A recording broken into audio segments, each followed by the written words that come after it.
بسم الله الرحمن الرحيم.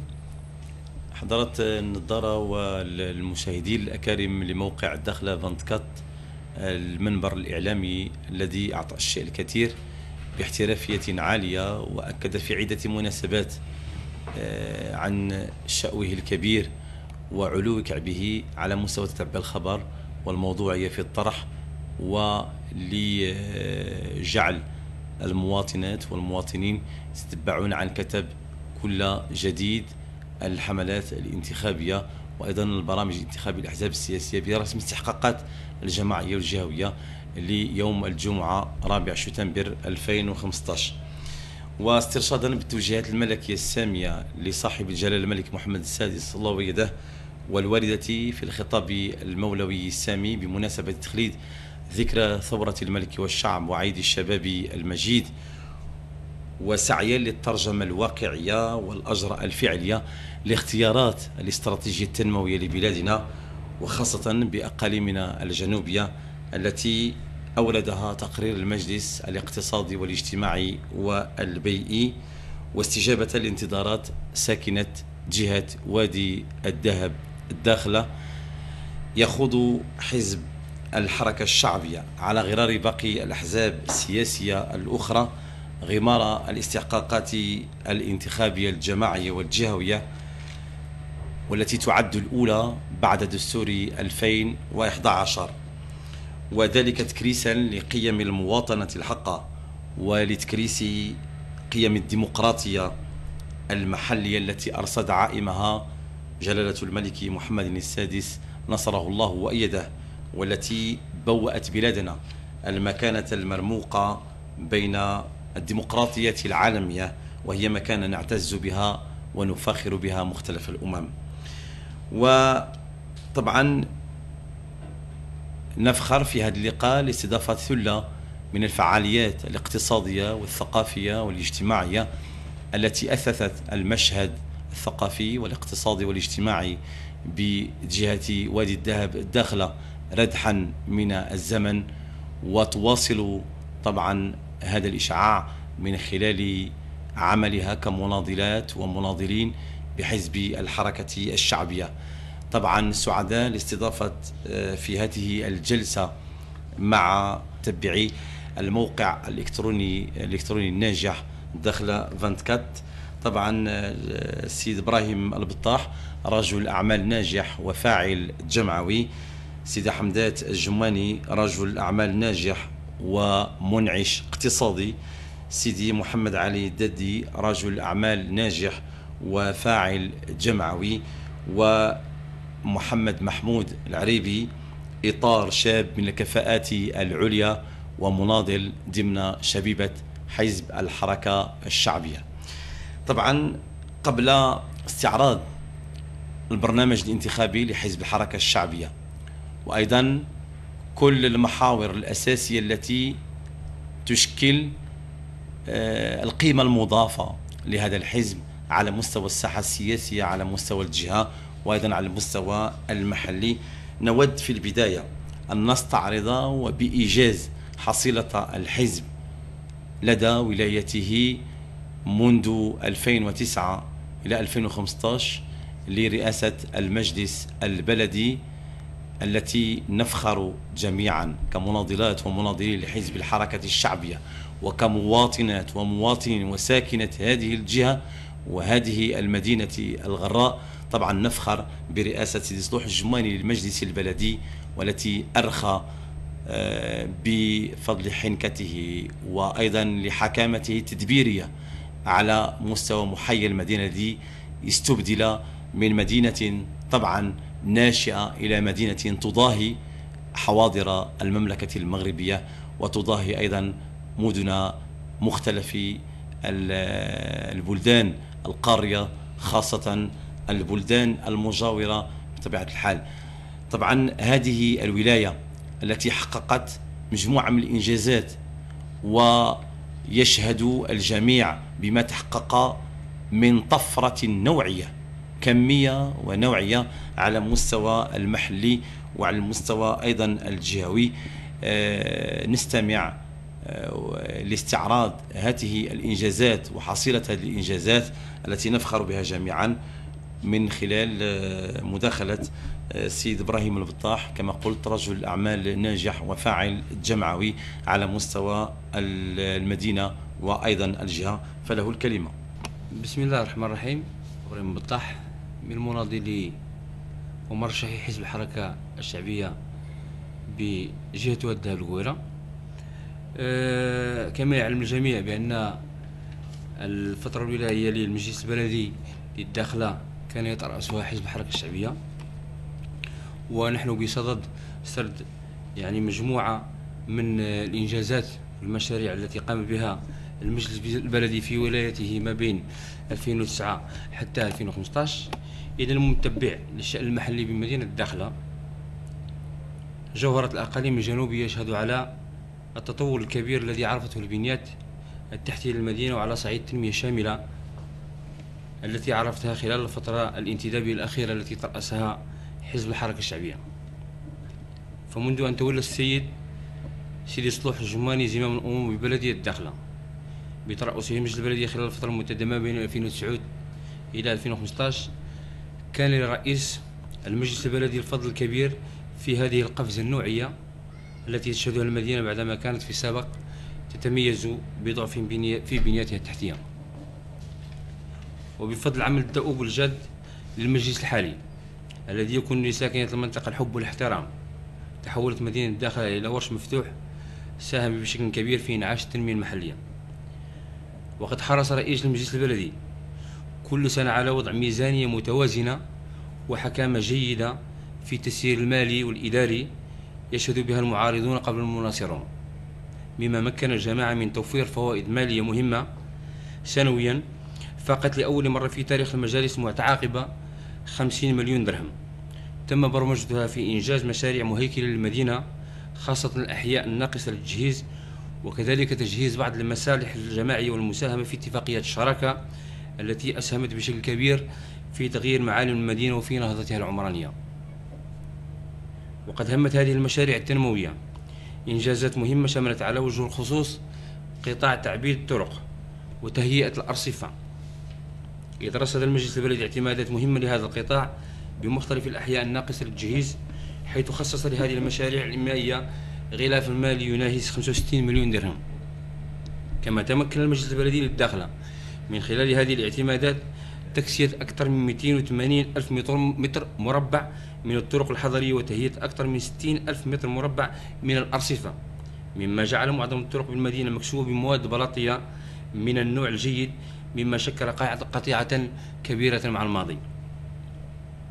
وبخصوص قطاع المناطق الخضراء، فإن المحافظة وصيانة المناطق الخضراء شكل إحدى أهم أولويات رئيس المجلس البلدي ومكتبه، حيث يخصص سنويا ما يناهز 2,500,000 درهم للمحافظة والعناية بالحدائق المتواجدة داخل المدار الحضري للمدينة، وأيضا الحزام الأخضر الكائن بالمدخل الشمالي للمدينة الداخلة.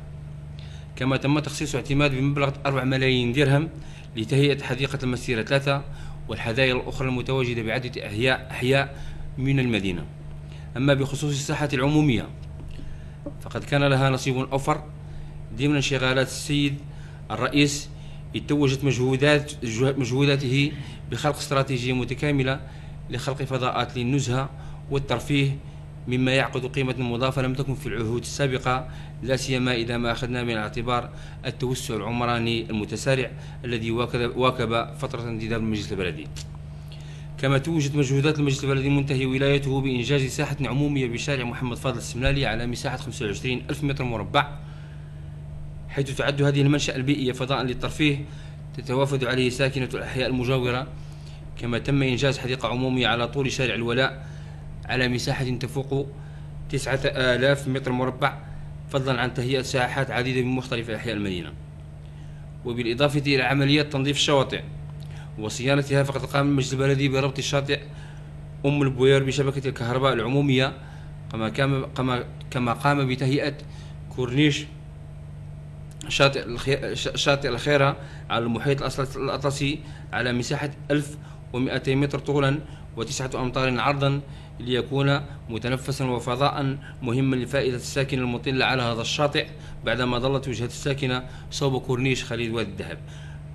وعلى غرار التجهيزات سالفة الذكر، حظيت شبكة الإنارة العمومية بعناية خاصة، حيث حرص رئيس المجلس البلدي على توفير وسائل صيانتها والمحافظة عليها وتجديدها، كما تميزت الفترة الانتدابية لحزب الحركة الشعبية بتجديد الإنارة العمومية بشارع الولاء،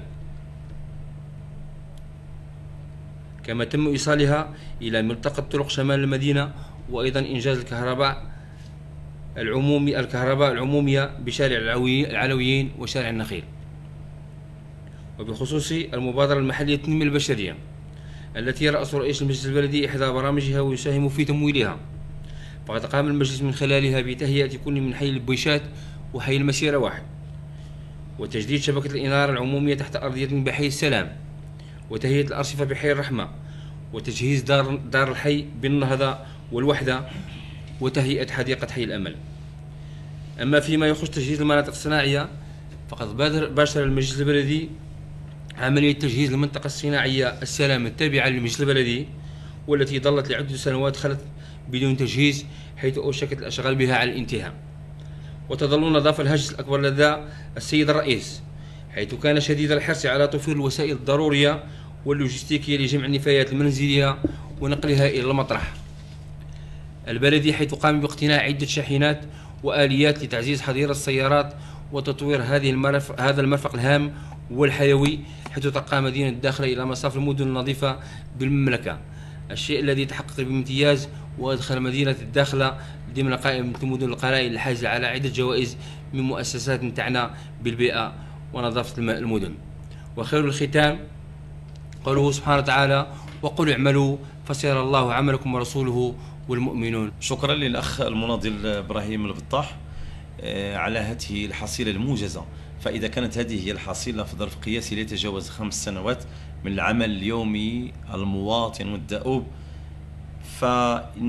فإنها هذه الحصيلة تنطلق من رؤية تحكم مخططا تنمويا جماعيا سيتواصل بحول الله عبر الاستمرار في أجراء أهداف هذا المخطط الذي يشكل هيكل للبرنامج الانتخابي للحزب برسم الاستحقاقات الانتخابية الجماعية والجهوية. سنتعرف على شقه المحلي من خلال مداخلة المناضل محمد محمود العريبي، الطاقة الشابة والتي تشكل مفخرة للانتليجنسيا بجهة وادي الذهب الداخلة، فله الكلمة. بسم الله الرحمن الرحيم. وانخراطا في هذه العملية الديمقراطية، يطل عليكم حزب الحركة الشعبية ببرنامج طموح وواقعي نلخص لكم فيما يلي. أولا، جماعة حضارية مواطنة في خدمة التنمية المحلية. ثانيا، بنيات تحتية جماعية تساير التوسع العمراني للمدينة وتواكب تهيئتها الحضارية. ثالثا، الرفع من جودة الخدمات القرب للمواطنين والمواطنات. رابعا، التدبير السليم للمرافق والتجهيزات العمومية اللازمة لتقديم خدمات القرب للمواطنين. خامسا، إحداث وصيانة المنتزهات الطبيعية وتهيئة الشواطئ والممرات الساحلية داخل النفوذ الترابي للجماعة. سادسا، بناء وصيانة الطرق والمسالك الجماعية والساحات العمومية والأرصفة. سابعا، المساهمة في صيانة مدارس التعليم الأساسي والمستوصفات الصحية والمراكب السوسيو-ثقافية والرياضية وملاعب القرب الواقعة داخل النفوذ الترابي للجماعة.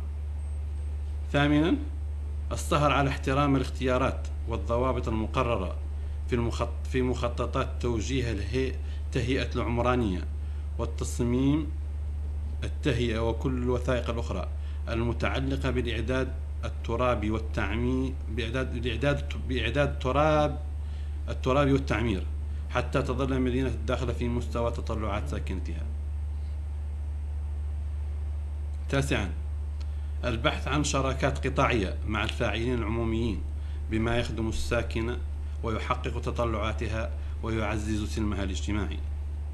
تاسعا، دعم المجتمع المدني وفق مقاربة تشاركية هادفة ومسؤولة.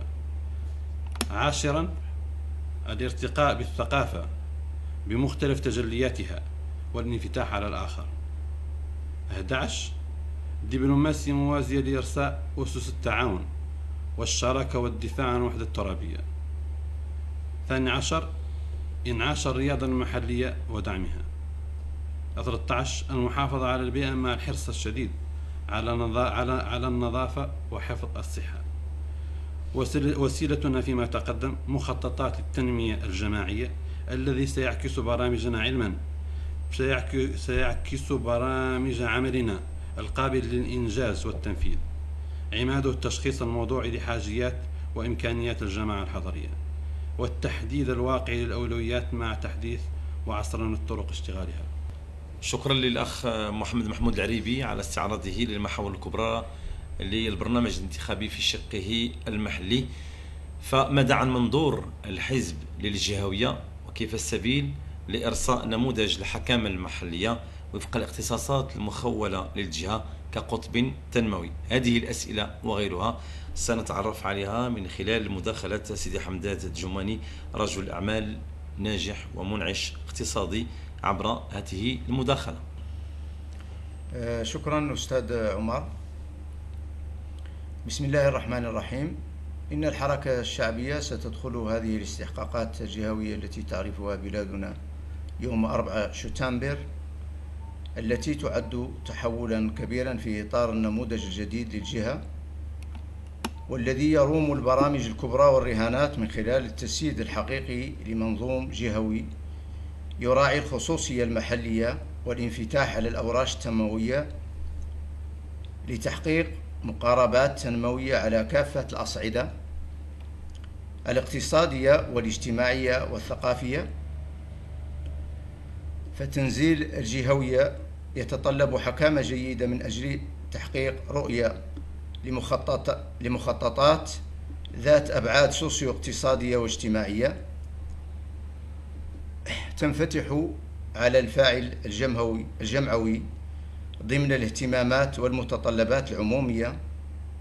فالنظام الجديد للجهة يخول تسيير كافة المشاريع ذات العلاقات بالمواطنين لتحسين مناخ الاستثمار وتشجيع المبادرات التشاركية وفق هذه التحولات التي تستجيب لدولة الجهات، بالإضافة إلى تقوية مجلس الجهة والرفع من الاختصاصات الإدارية والمالية والقطع مع التدبير المركزي. الشكر موصول للأخ المناضل سيدي حمدات الجماني على بسطه لمفهوم الحزب للجهوية والنظام الجديد للجهة، وهو ما سيحيلنا طبعا على الخطوط العريضة للبرنامج الانتخابي للحزب في شقه الجهوي. سنتعرف عليه من خلال مداخلة الزميل الأخ المناضل سيدي محمد علي الدادي، رجل أعمال ناجح ومنعش اقتصادي وفاعل جمعوي، من خلال هذه المداخلة فله الكلمة. بالنسبة لمناضلي الحركة الشعبية، لخصوا برنامجهم في 4 نقاط، وتتجلى في النقطة الأولى النهوض بالتنمية المندمجة المستدامة وتحسين جاذبية المجال الترابي للجهة وتقوية تنافسيتها الاقتصادية. والنقطة الثانية تتجلى في تحقيق الاستعمال الأمثل للموارد الطبيعية وتثمينها والحفاظ عليها. أما النقطة الثالثة فتتجلى في اعتماد التدابير والإجراءات المشجعة للمقاولة ومحيطها والعمل على تيسير توطين الأنشطة المنتجة للثروة والشغل. أما في الأخير إنعاش الاقتصاد الاجتماعي والمنتجات الجهوية لتحقيق تنمية مستدامة وكاملة. نود من خلال هذه الإطلالة الإعلامية على ساكنة الجهة ومدينة الداخلة على وجه الخصوص أن نحيي بحرارة تجاوب التلقائي والعفوي للساكنة مع البرنامج الانتخابي للحزب ومع الحملة طاعتهم المحكم مع الحملة الانتخابية التي مرت في ظروف جيدة. فتحية جيلة لكل ساكنة الجهة ومدينة الداخل على وجه الخصوص، شيبا وشبابا ونساء ورجالا. نود طبعا في الختام توجيه دعوة إلى مختلف المواطنات والمواطنين من خلال دعوات يوجهها الإخوة الأفاضل على مستوى هذه الندوة. والكلمة للأخ إبراهيم البطاح. ساكنة ديال الداخلة من منظورنا كمناضلين ديال حزب الحركة الشعبية، كنطلبوا من جميع المواطنين والمواطنات بجهة واد القويرة بالتصويت بكثافة على الحركة الشعبية اللي الشعار ديالها هو السنبلة. وشكرا. وفي الختام نطلب من جميع ساكنة إقليم وادي الذهب التصويت بكثافة في العملية الانتخابية، ونطلب منهم على الخصوص بالتصويت على حزب الحركة الشعبية، حزب النزاهة وحزب المعقول بوضع علامة على شعار السنبلة. وشكرا. أطلب بدوري ساكنة الجهة بالحضور بكثافة للتصويت، والتصويت أيضا على الحركة الشعبية.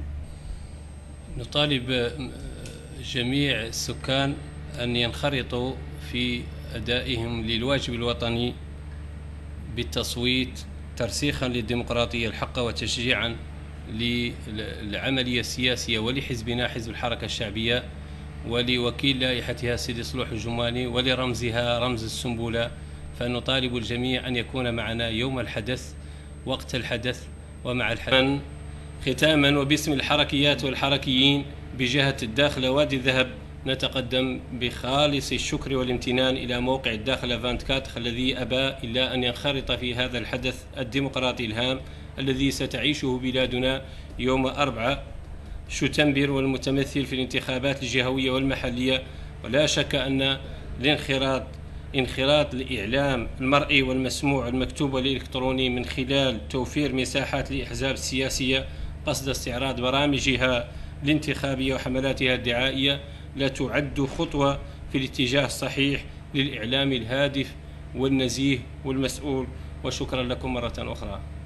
ختاما أشكر الزملاء على تنشيط هذه الندوة الإعلامية، والأمل معقود إن شاء الله في أن تحظى السنبلة وبرنامج الانتخابي لحزب الحركة الشعبية بثقة المواطنين لمواصلة أوراش إصلاح وجعل مصلحة ساكنة المدينة الداخلة والجهة فوق كل اعتبار، ولتكون الداخلة قطبا اقتصاديا اجتماعيا ثقافيا وبيئيا متميزا.